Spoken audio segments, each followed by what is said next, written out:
Alright guys, it's Jack Squat Digger here. I'm going to do a wine video. Well, I guess bottling wine. I'm not going to make any today, just going to bottle some. I talked with Old Gold 1100 and we talked about making wine videos, so I thought I'd try and make one here, a real quick one. Probably boring to you, but this ain't really a demonstrational video, so if you guys are trying to learn how to make wine or whatever, you probably don't want to listen to me. I'm just doing this to show some guys. So anyway, I'll kind of go through the process kind of quick here of how to do it. Alright, this ain't Burgundy, France, this ain't Rhineland, Germany, and this ain't the Napa Valley. This is hillbilly country, so you know, this ain't, you know, the way I do it may not be the way to do it. So anyway, this here is a gallon of homemade blackberry I made there back in June or something, I think it was. So it's clear. If you can see it, it's clear. So it's I'm ready to bottle it. And anyway, I got 2 gallons of it here. So anyway, here we go. Okay, I got the bottles. It's 5 750 milliliter bottles for 1 gallon. So there's 10 bottles there. The most important thing in winemaking is cleanliness, and everything needs to be sterilized. And I use this one-step solution. There's different things you can use, but you know, what I'm going to do is I'm going to put some of that one step in these bottles and some warm water and let it soak. Let these bottles get cleaned out. I'm going to try to do this quick because you know, if I piddle around too much, it'll take a lot. You know, waste video time. So I just dump a little in there, you know, and then I just fill it with hot water, fill it to the top, and well, I'll show you. Okay, there's warm water in there. That stuff will kind of fizz up, kind of like, I guess, kind of like peroxide. I don't know if that's how it works. Just what it reminds me of, but you know, it's sterilizing the bottle. Of course, the water's kind of hot too. Some bubbles in there. So anyway, I'm going to fill these up, and I'll get back with you here on the next step here. Okay, we got these all filled up. You can see this one here, you know, fizzing. That solution stuff's working in there. It's this is a one-step solution. I rinse it out. It says no rinse, but I always rinse mine anyway. You just dump it in there, put some water in it, and it's supposed to sterilize it. So anyway, I guess my next step is well, I don't like flat wine or dry wine, so I always sweeten my wine. So I'm going to get some sugar boiled up here, and we're going to sweeten this wine. So this is a blackberry. Blackberries come from right here behind my place. I planted some raspberries, and I made a little bit of raspberry wine this year, but I'm going to try to plant some more this spring. And I like the black raspberry wine because we have black raspberries that grow wild around here. And I picked some plums, wild American plums that grow around here. Cut some of them. I haven't made any wine yet. I might make a video with that. So anyway, yeah, I've got some Niagara grapes planted. I picked some, but I don't quite have enough for wine. But anyway, you guys see that stuff later on. But anyway, we're going to take some of this wine here. We're going to sweeten it up. Alright, I siphoned some the wine in this pan here. This siphon hose, the siphon just quit. But you don't want to pour this stuff. You're trying to get as much oxygen. Your goal is not to get much oxygen into the wine. But you know, of course, I'm boiling it. But anyway, plus there's some sediment still at the bottom of this carboy. You really don't want that in your wine. So anyway, I'm going to get some sugar here. It takes a quarter pound per gallon, but we got 2 gallons, so we're going to use a half pound of sugar. So alright, got a half pound sugar there. Just takes regular old white sugar, either the cane sugar or the white sugar beet sugar. So anyway, just dump it in the wine there. Actually, you should have had this boiling first, but I'm videotaping and I can't think of everything. Doing things backwards. So anyway, start that thing up. I'm gonna stir it a little bit. Like I said, it should have been boiling, but oh well. I'm gonna let that boil up and let that sugar dissolve in there, so come back here in a minute. Alright, got the sugar dissolved in here. You don't want to boil it too long. I guess that's how you do it. How you do it, I don't know. This may not be how everybody else does it, but that's how I sweeten my wine. It works. I mean, the wine tastes good and get you drunk, so, you know. Anyway, I'm going to go out and let that cool down, but I got my, I'll show you my corks here. I got the corks. I soaked them in water for about 24 hours and in some, well, I ground up a Camden tablet and put in there. Camden is, well, I can't think of the chemical name for it, but anyway, it sterilizes the corks. And so anyway, you want the corks wet so you can get them into the bottle.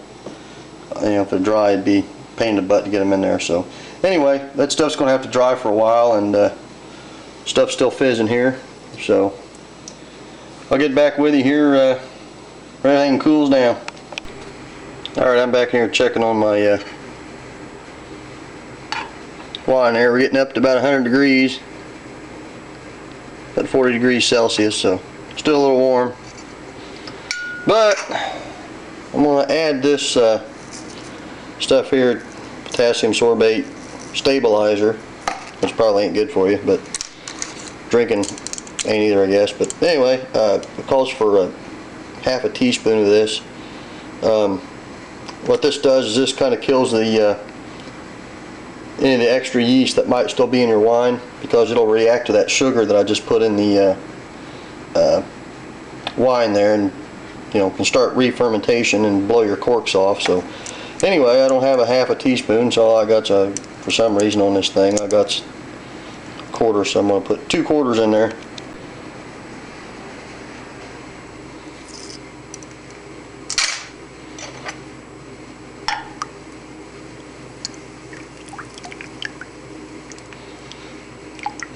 Anyway, let that settle down, let it cool off a little bit. Come back in here and we'll start doing some bottling. Everybody's looking at you on camera. Everybody in the world's gonna see you, you know that? Been chasing cows. The cows out there. Them cows out front. Okay. Alright, I got all the sweetened stuff here. I got it in the bottles. Ain't all even. You know, might get a little drunker off one bottle than the next, but anyway, they're in there. Good enough for girls I date. So anyway, alright, basically what I'm going to do here is, this is the sweetened stuff. Everything that I sweeten is in the bottom of these bottles, and this is the unsweetened stuff. I just did a bottle here and overflowed it because I was talking on the camera, so I'm going to try it again here with the another one. Get your siphon hose, which you need because you really don't want to pour it, because you don't try to get as much oxygen in there, you know, too much oxygen in there. Pull this down in here, and I got the hose set. If you can see that hose, I don't know if you can see it, about right there. You don't want to put it all the way to the bottom because there's still some sediment left in there. But anyway, I've got the siphon started. I've got it here on the lock. Of course, you know, how the siphon works. You have to keep your carboy higher than your bottle. So this is my milking stool, my wine stool. So anyway. You don't want to fill it up too much past the neck, or you won't be able to get the cork in there very well. So, say, well, I was watching to the viewfinder and I overfilled it because I was talking and stuff. So, let this thing fill up a little bit.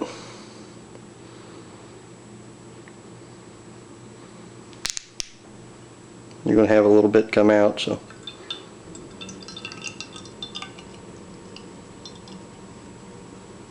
There that is. Alright, I'm going to go ahead and cork that bottle here. Here's one of my corks I soaked in the water. This is my corker here. It's just a cheapo. It's called a handy corker. This piece of plastic. It's kind of a pain in the butt to use. But Anyway, I'm kind of a tightwad and don't really want to spend a bunch of money on a big corker, so if I can do this one-handed here, pull that back, you take your cork, set it in there, and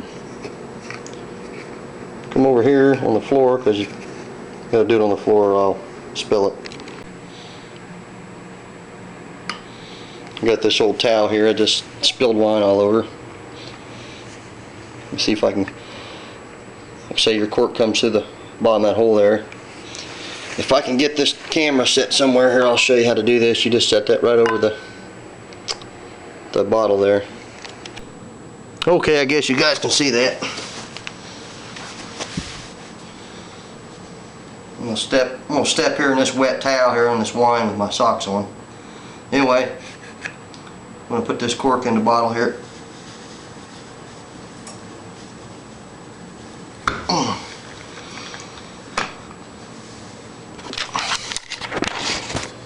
Have to apply a little bit of force, a little bit of pressure, but there it is. Got the bottle corked, so there's a bottle of wine. So I'll take this later, and I got some labels my cousin got me for Christmas, and I'm gonna, because you know your bottles are always dirty, fingerprints and everything, so I'll clean them up here in a little bit and label them. So like I say, there's your cork in there, nice and tight. Bottle of blackberry, homemade, wild grown blackberries.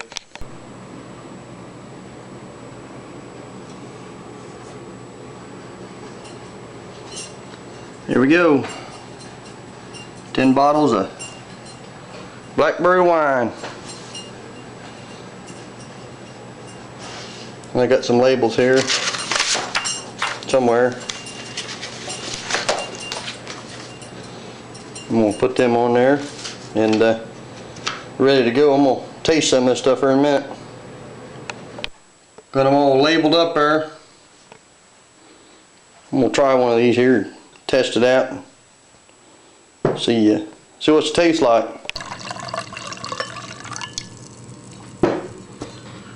Alright everybody, here's to everybody. Have a good 2011 metal detecting, early hunting, or winemaking, or gold panning, or coin searching, or whatever you're doing. So here's to everybody subbing me and commenting on the videos, watching them, and whatever. So here's you guys.